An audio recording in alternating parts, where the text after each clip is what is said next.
Good morning, shifters. How we doing? Just dropped the girls off at school, but wanted to hop on here this morning.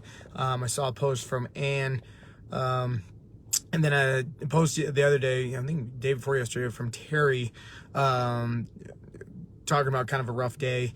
And I don't know if Terry's was regarded to this, but I think, just want to throw that in, kind of maybe possibly different things that we could be experiencing that want to just touch on a little bit. Morning, Miss Sue. Now, I want to share a little bit of a story. So if you read Ann's post, she said she started noting some habits and some patterns start to show up of some comparison, right? Like yesterday, I think OTF had a 500-meter benchmark, and some patterns started showing up in some old conversations, old stories started showing up, and basically feeling like, you know what, before I start this, I'm not going to PR. Right. And I've been there as an athlete. Is you can do all the preparation you want, but if all of a sudden the emotional and mental and psychological stories start rising up, yet again, that creates a certain state, and that's going to usually elicit the response in which we are creating mentally and emotionally.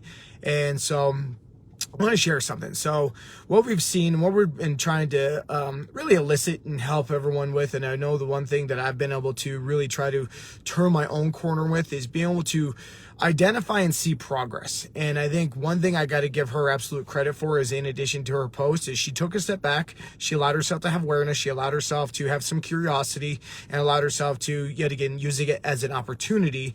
And maybe the opportunity out of yesterday wasn't necessarily a PR on her 500-meter row, but more importantly was a opportunity to see, okay, when these patterns come up, how can I shift those, right? And so she listed out, the things that went right for the day, and kind of brought about a sense of gratitude and a different way of kind of evaluating what was going on.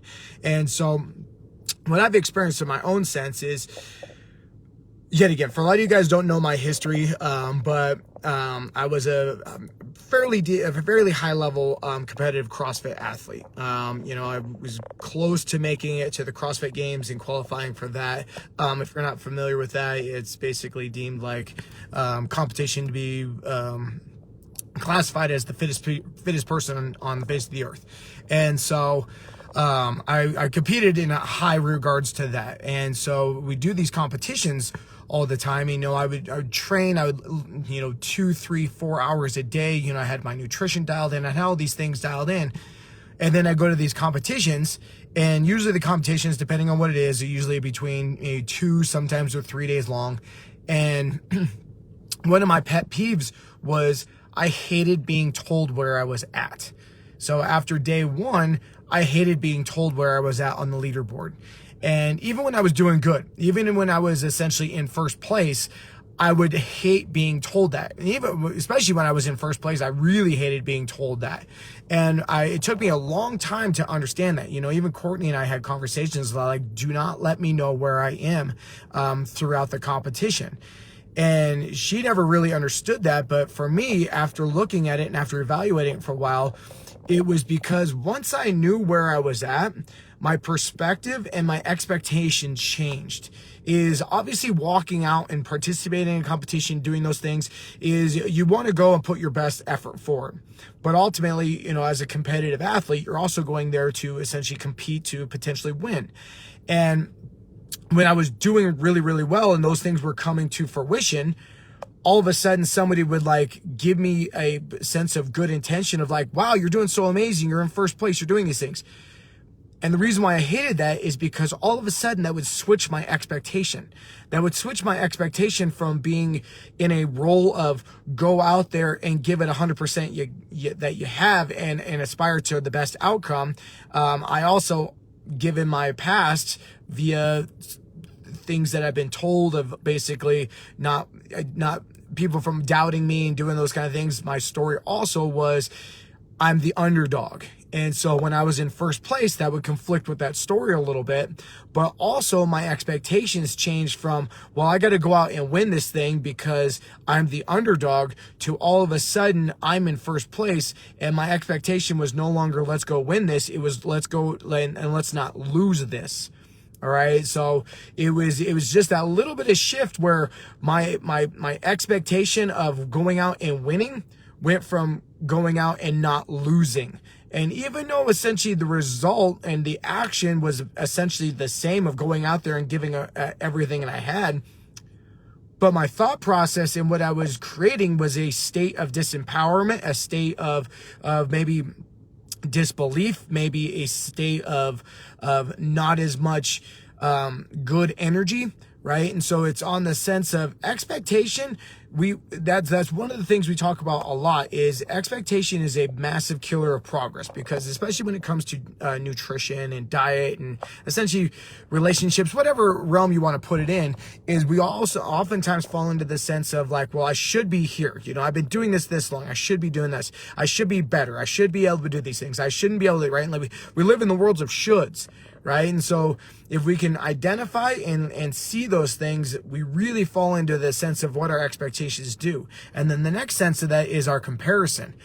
I fell into that, right? Like I would do things that I never thought in a million years that I would be able to accomplish, right? I would lift a weight that I never thought I'd be able to accomplish. I would run faster than I ever thought I'd be able to accomplish. I would do things on all different realms that I never thought I could accomplish. But being in the world that we live in of social media is, especially as a competitive athlete, is I would hop on social media after doing that and see my competitors that I knew I was going to be competing with. And of course, social media is nothing but a highlight reel. And so I'd see what they did on something that might have been similar, might not even been anything close, but I would see what they did, and I would take my experience of doing something that I never thought in a million years I could even do, go from this high level of like, I can't believe I just did that, to seeing somebody else do something of like, and then all of a sudden my self-worth went from like up here to down here of, well, I'll never be able to accomplish that.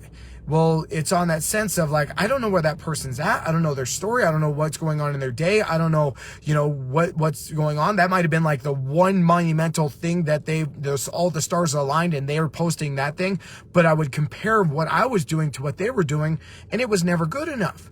Right? Like I think we talked about this before of like, I had a coach and a mentor tell me to stop watching SportsCenter. It wasn't because it was essentially a waste of time, even though like you spend a lot of time watching mindless TV, but it was more on the sense of, yet again, it's a highlight reel.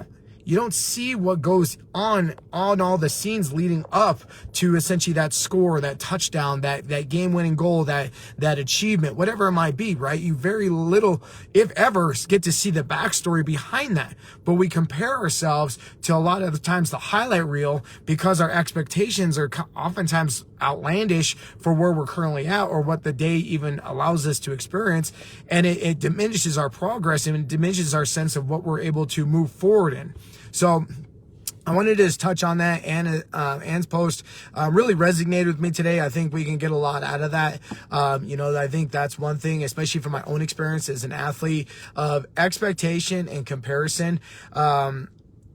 Smash progress, right? And I think, yet again, I'm not going to say that we can't use our surroundings and use our community and use our other things as potential motivational factors, right? It's that sense of like, you know what? If I see somebody else do something, that also means maybe I could potentially do that in the same sense. But at the same time, where's that coming from? Why am I wanting to do that? Looking at things from a much broader range and a different perspective can sometimes help us in this regard. So I wanted to say, I appreciate the honesty first and foremost from her. But I wanted to, yet again, as we go through this journey, you guys, is see, where are these things coming from? Is this expectations? Are these comparisons? Where's my sense of progress? What is good in this? All the different things we talk about every single day in here, you guys, this is no different. So hope this resonated, hope it helped. But yeah, I hope you guys are having an amazing start of week 6. It's going by quick, you guys. Appreciate your guys' time, appreciate your guys' honesty, and go have a fantastic day. Later, y'all.